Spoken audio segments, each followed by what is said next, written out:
Have you ever considered which is more dangerous? A devastating failure or a life-altering success? We spend our lives chasing one and running from the other. But here is a truth that might surprise you. Failure can break your heart, but according to the great psychologist Carl Jung, massive success can break your soul. This sounds like a paradox, but it points to a deeper reality. Success and failure are not opposites. They are two heads of the same monster, a powerful, wild, archetypal energy that can completely throw you off balance. The head of success can make you feel like a god, lifting you into a state of arrogant inflation where you lose touch with your own humanity, while its twin head, failure, can drag you into a deflation so deep you believe you are worthless, a ghost in your own life. Both make you lose who you are. The ultimate skill in a conscious life is not learning how to always win. It is learning how to ride, how to stay centered on the back of any beast life sends your way. This is not a conversation about positive thinking. This is a lesson in the art of psychological freedom. In our time together, we will do three things. First, we will unmask these twin monsters of the psyche, understanding the deep mechanics of ego inflation and deflation. Then, we will learn the practical art of grounding, the tools to navigate success with humility. And finally, we will discover the resilient power of self-compassion, the path to move through failure without being broken by it. If you are tired of the emotional roller coaster, of being thrown around by the highs and lows of life, this is your invitation to become the soul surfer. We live our lives addicted to the verdict of the world, the verdict of our own minds, win or lose, success or failure. We think these are simple outcomes, but they are not. They are powerful, living energies, archetypal forces that have the power to possess us. The great danger of a life built on achievement is not just the emptiness that follows. It is the profound instability of tying your identity to an outcome you can never fully control. When you get the promotion, when the project succeeds, you don't just feel happy. For a moment, you are success. And when you get passed over, when the business fails, you don't just feel sad. For a moment, you are a failure. This identification is the doorway through which the monsters enter. Let us first meet the monster of success. Carl Jung called this state ego inflation.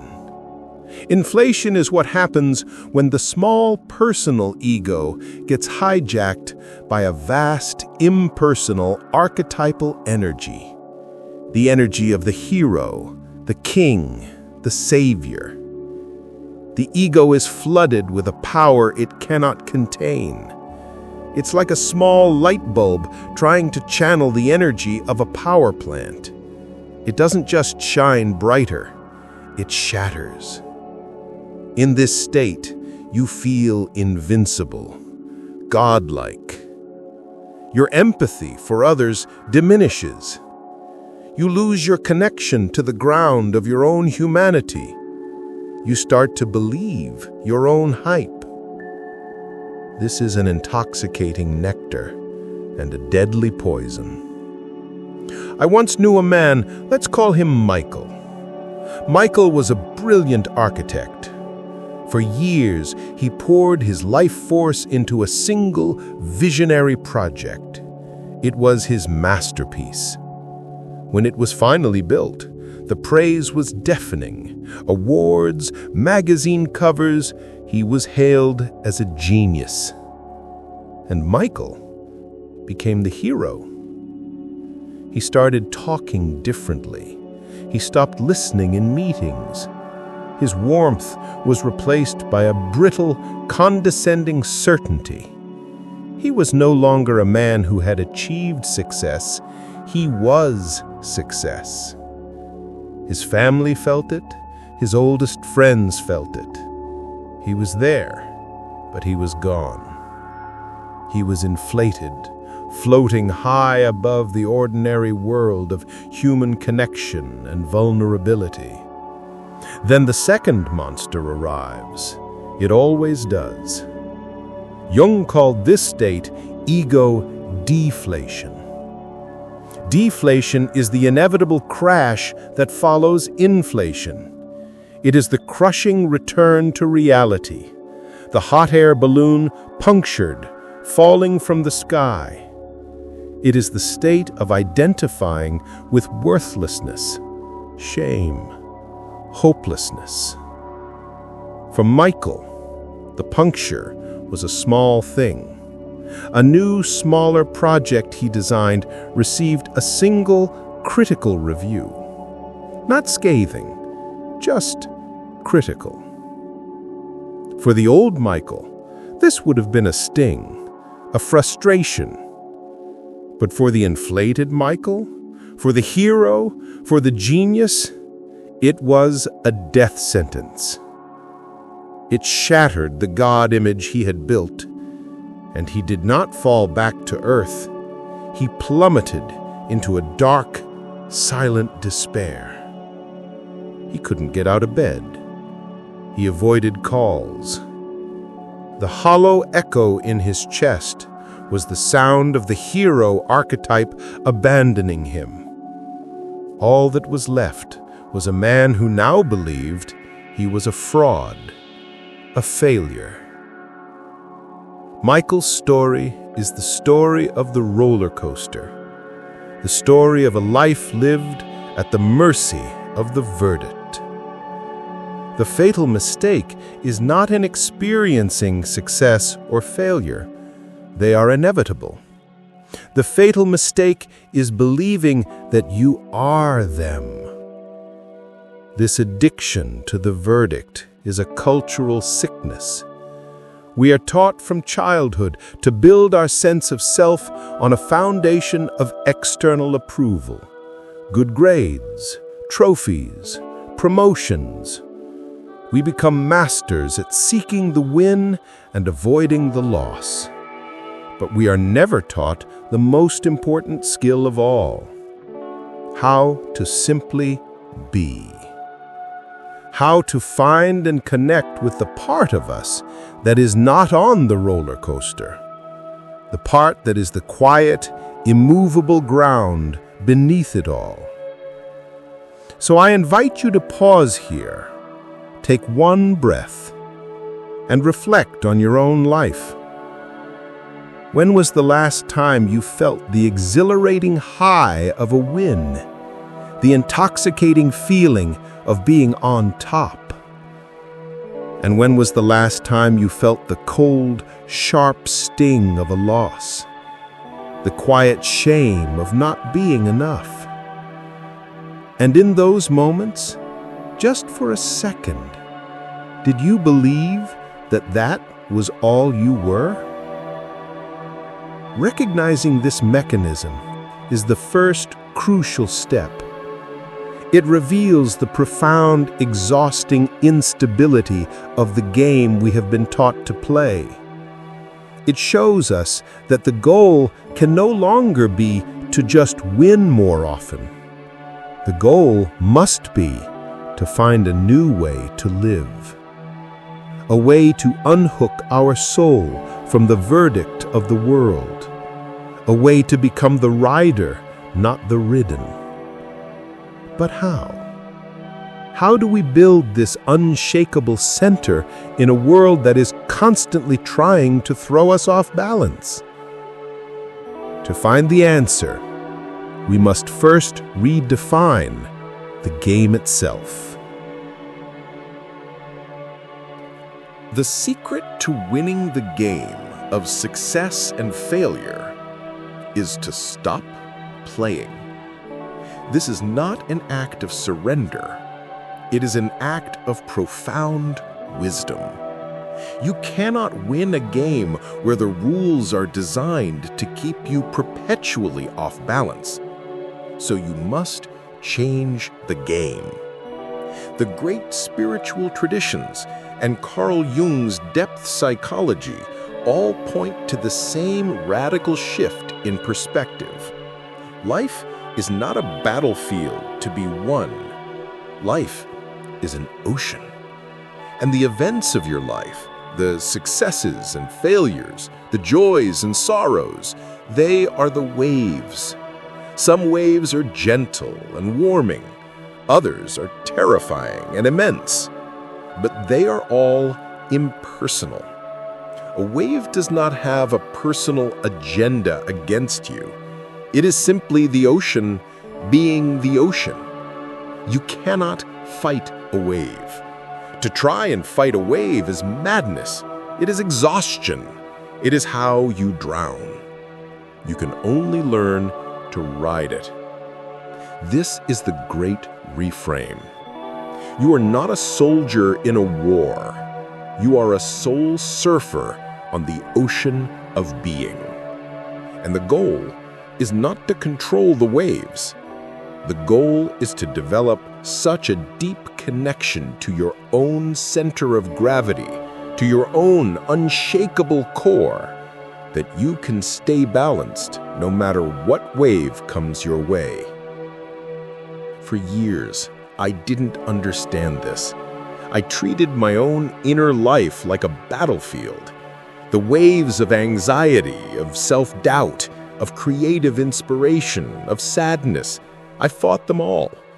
I tried to build walls to stop them. I tried to reason with them. I spent all my energy in a frantic losing battle against my own inner ocean. And I was exhausted, drowning in my own resistance. The change did not come from fighting harder. It came from an act of quiet rebellion. I decided to stop fighting and just watch. To sit on the shore of my own being and witness the weather of my own soul. And I discovered a stunning truth. The waves would come and they would go. The storm of anxiety would rage and then it would pass.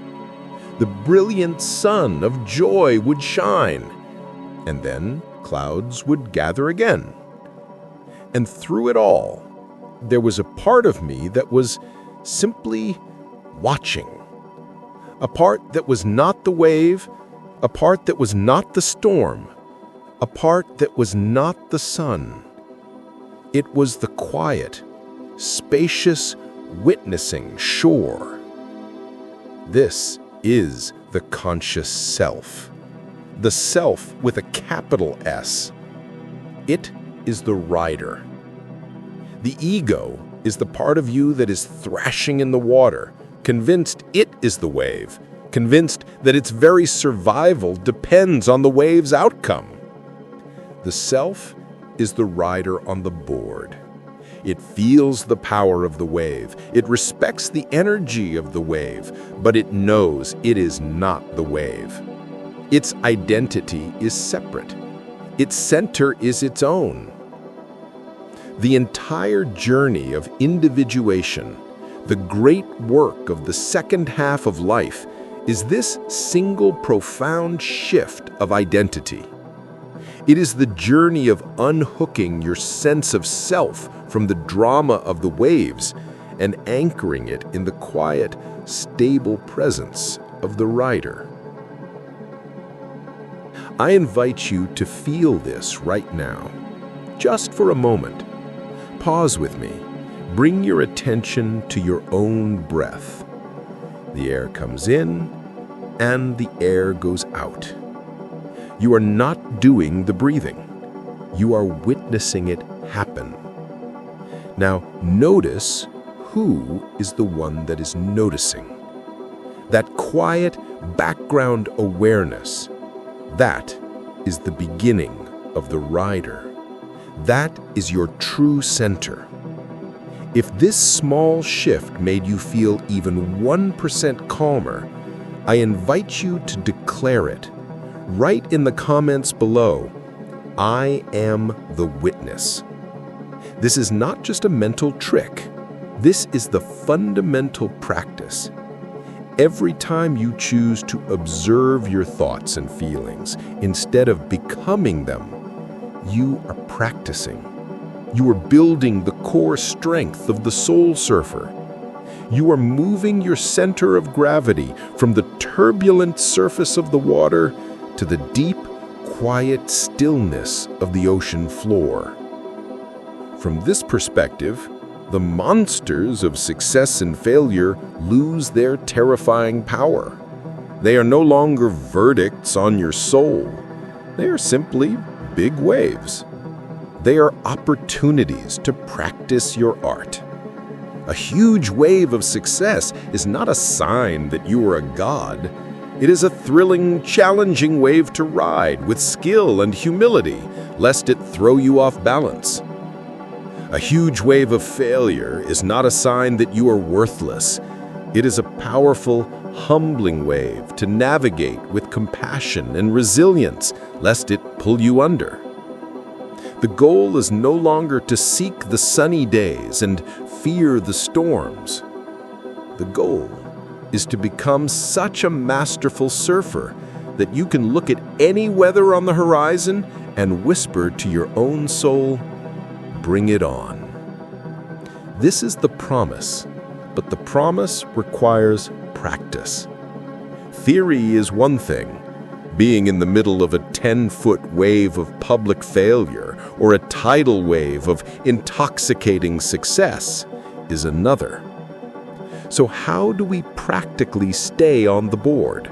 What are the specific techniques to build the core strength of the rider so that we are not just fair weather surfers? That is the art of grounding and the practice of compassion. And that is the toolkit we will open next. The art of the soul surfer is not proven in calm seas. It is proven in the heart of the storm. The shift from identifying with the wave to becoming the rider is a profound one, but it is not a magical one. It is a skill, and like any skill, it is built through conscious, consistent practice. So let us open the toolkit. Let us learn the practical arts of staying on the board. First, how to ride the golden monster of success. When that great wave of a wind lifts you high, the pull of ego inflation is immense. It whispers that you are special, untouchable, better. To stay grounded, to stay human, requires the practice of humility. Here are 3 anchors of humility. The first is to maintain a beginner's mind. After I published my first book, the wave of praise was intoxicating. For a moment, my ego believed I had all the answers. It was a dangerous feeling. So I did something that felt counterintuitive. I signed up for a pottery class. I was terrible. My pots were lopsided, my hands were covered in clay. But every moment in that studio was a sacred act of grounding. It reminded my soul that in the grand scheme of things, I was still a beginner. Actively seek out places where you are not the expert. It is the antidote to the poison of arrogance. The second anchor is to honor the mundane. The inflated ego believes it is above simple tasks, but the wise writer knows that humanity is found in the ordinary. Continue to do your own dishes, take out your own trash, walk your own dog. These simple, humble acts are like a tether. They keep your feet connected to the earth when your head is in the clouds. They whisper a constant, gentle reminder: you are still just a person, here, now. The third anchor is to remember your team. No great success is ever achieved alone. It is born from a web of support, luck, privilege, and the work of others. The inflated ego wants to take all the credit. The grounded writer consciously practices gratitude. Before you celebrate your win, pause. Take out a journal and write down the names of everyone who helped you. Acknowledge the invisible currents of fortune that carried you. This practice distributes the psychic weight of success. It prevents the ego from becoming dangerously top-heavy.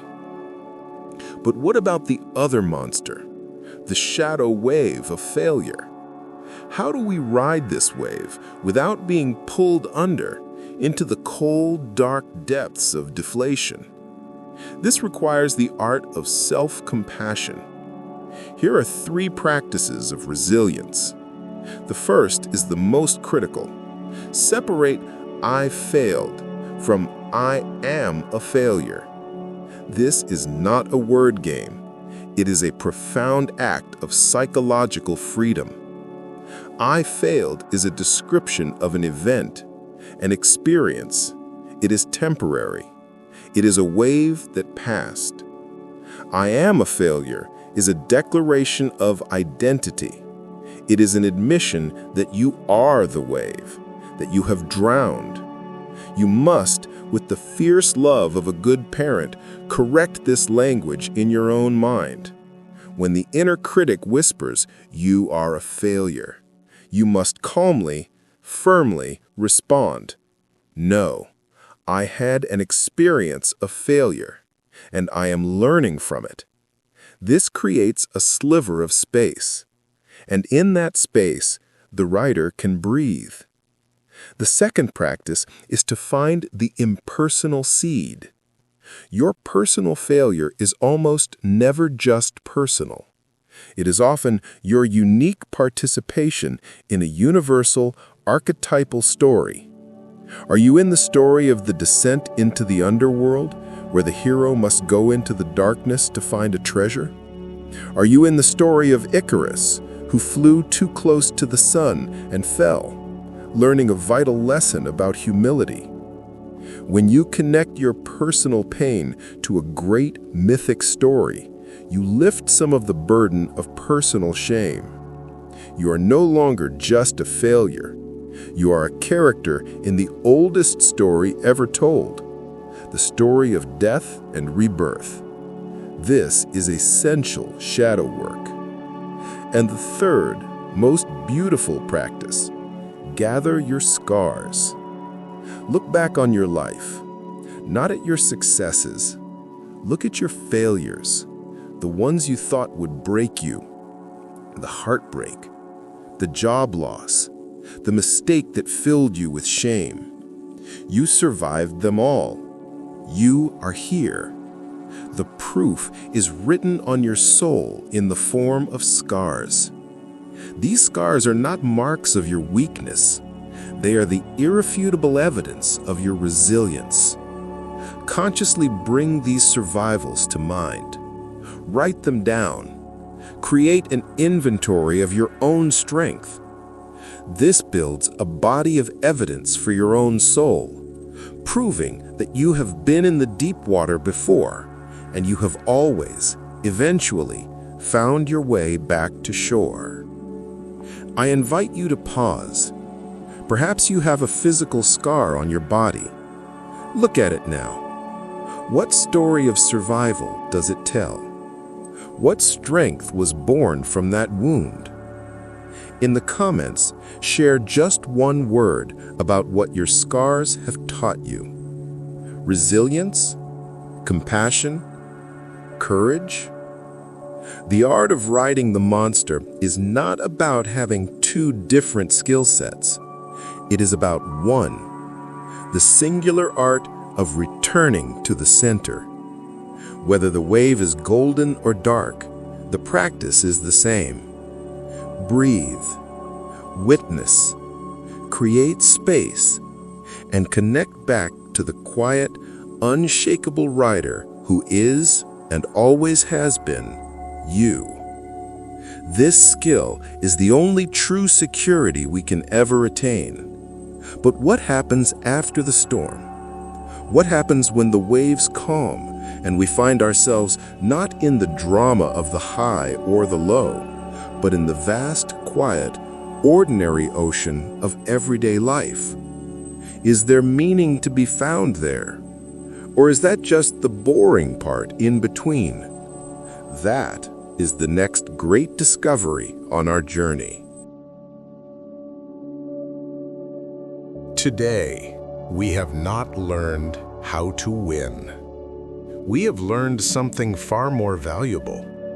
We have learned how to ride. We have looked into the eyes of the twin monsters of the psyche, the golden monster of success that promises us godhood and delivers the poison of ego inflation, and the shadow monster of failure that whispers we are worthless and pulls us into the cold depths of ego deflation. We have seen in the story of Michael how a life built on the verdict of the world is a life lived on a roller coaster destined to crash. But then we found a new way. We stepped off the battlefield and walked onto the shore of the ocean. We reframed our entire lives not as a war to be won, but as a great sea to be navigated. And we met the most important character in our own story, the quiet, centered, unshakable witness, the soul surfer, the rider. We have opened the toolkit of this sacred art. For the intoxicating wave of success, we have found the three anchors of humility: the beginner's mind, honoring the mundane, and remembering your team. These are the practices that keep us human. For the crushing wave of failure, we have found the three practices of resilience: separating the event from your identity, finding the great archetypal story in your pain, and gathering your scars as proof of your strength. These are the practices that keep us whole. This is the great work of the conscious life. It is not about achieving a permanent state of happiness. It is about cultivating a permanent state of inner balance. A balance so deep that the waves of the world can still crash and roar around you, but they can no longer knock you off your center. They can no longer steal your peace. This is the only true security, the only real freedom. The peace that is not dependent on the outcome, the worth that is not written on a trophy. It is the quiet, powerful liberation of knowing that you are the rider and not the wave. You are the shore and not the storm. You are the sky and not the weather. This week, I invite you to bring this art into your life with a simple daily practice of monster spotting. Your invitation is not to seek out huge wins or losses. It is to notice the small ones. The small win of a completed task. The small setback of a difficult conversation. When you notice the small win, pause and practice one anchor of humility, a moment of gratitude for the help you received. When you notice the small setback, pause and practice one act of resilience, a moment of compassion for yourself. This is how you build the muscle. In the comments below, I invite you to share just one thing you noticed about your inner state while doing this simple practice. Did you feel resistance? Did you feel a flicker of peace? There is no right answer. There is only the practice. We have learned how to ride the storms. But a question remains. What is the purpose of a life lived between the storms? When the great waves of success and failure recede, we are left with the vast, quiet, and sometimes intimidating ocean of the ordinary. The day-to-day, the mundane. Is there meaning to be found in the calm waters? Or is that just the empty space we must endure while waiting for the next big wave? The answer to that question may be the most profound secret of all, and it is the beautiful, quiet shore we will explore in our next conversation. Thank you for learning to ride with me today. Your balance is your gift to the world.